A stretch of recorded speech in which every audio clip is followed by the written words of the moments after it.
Hello! So I made you my best ever chicken curry and you guys absolutely loved it. So today I thought I will share the recipe for my best mixed veg curry. It's really easy but tastes divine. And I'll just show you how simple it is. Doesn't take hours and hours to make. So let's get cooking. Start with a hot pan, obviously, and I've kept the ingredients really easy to remember. So everything we're using in the curry sauce is 2. So we're going to start with 2 tablespoons of sunflower oil. Once that is hot, we're going to add 2 onions roughly chopped. Don't worry about finely chopping because we're going to puree it in a minute. Now all we're going to do is cook it so it softens up, so 2 minutes. And it's going to be nice and soft. And once that is done, add 2 tomatoes to this, 2 tablespoons of cashew nuts, and I've got 2 red dried chilies. Going to break it up and put it in. Next, I've got 2 garlic cloves, 2 centimeters of ginger, and the last bit is 2 tablespoons of tomato puree. 2 tablespoons of that goes in as well. Good mix. Cover it up and cook it for 10 to 15 minutes. Now that it's cooked, let it cool down for 2 minutes and then puree it to a smooth paste.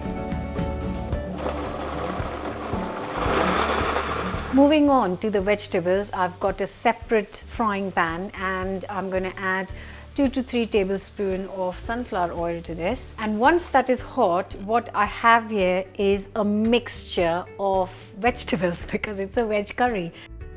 So I'm going to start with 2 carrots which I've chopped in small cubes, 1 large potato, I've chopped it to the same size so it cooks at the same time.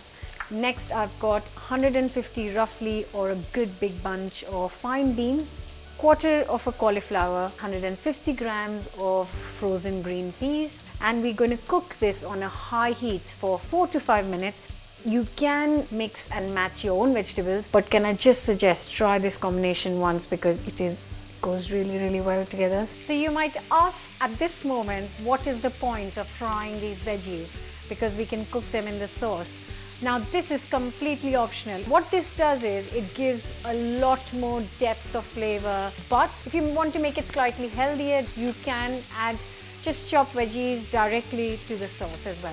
Now it's almost done. Add 200 grams of cubed paneer to this, and the last thing to go in is 1 green capsicum or green pepper, same size pieces. Cook it on high heat for literally a minute and then remove all of these veggies on a plate.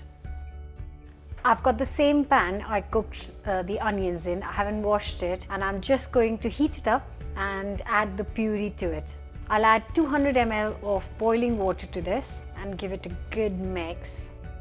Now is the time to add all the lovely spices to this, and I've kept it simple again. It's 1 teaspoon of all the spices, 1 teaspoon of cumin powder, 1 teaspoon of coriander powder, 1 teaspoon of salt, 1 teaspoon of turmeric powder, 1 teaspoon of chili powder. Now you can add a bit of Kashmiri chili or the normal chili powder. Kashmiri chili just adds a bit more color, but it's not very strong, so it's up to you.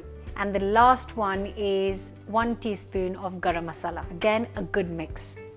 Now all of this needs to cook and come together nicely. So I'm going to cover it with the lid, turn the heat to medium and low, and then I'm going to cook this for 10 to 15 minutes. This has cooked beautifully. The sauce is ready and now I can add all the veggies in and then give it a good mix. Add half a teaspoon or so of sugar. It'll just balance all the flavors and bring it together. If you want a lot of sauce, this is a good time to add a bit more water, which is like 100 ml. And then we'll cover and cook on low heat for 8 to 10 minutes. Now keep an eye on it because sometimes the veggies can cook quicker than that. Now that the vegetables are cooked, it smells so good, but we're not done yet. We're going to finish it off with 2 tablespoons or so of double cream. Also 1.5 tablespoon or maybe 1 tablespoon of kasuri methi. I know a lot of you still can't find it, but it does add a really lovely flavor to that, and I really don't have any other option for it, so sorry. If you find it, buy it and store it. The most important thing, like I always say, is just a quick taste if you need some more salt. It's so good and it doesn't need any more salt. Right, we're ready to plate up.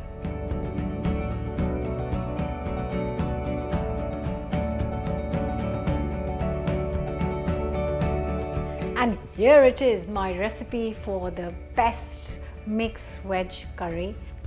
It's just perfect. It's got the right heat.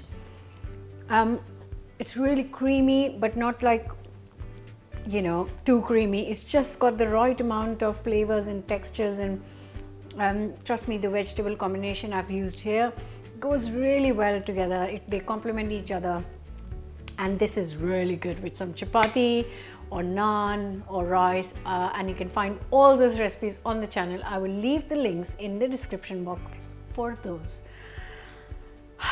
Now to decide what I'll make for this, now to decide what I will eat with this tonight.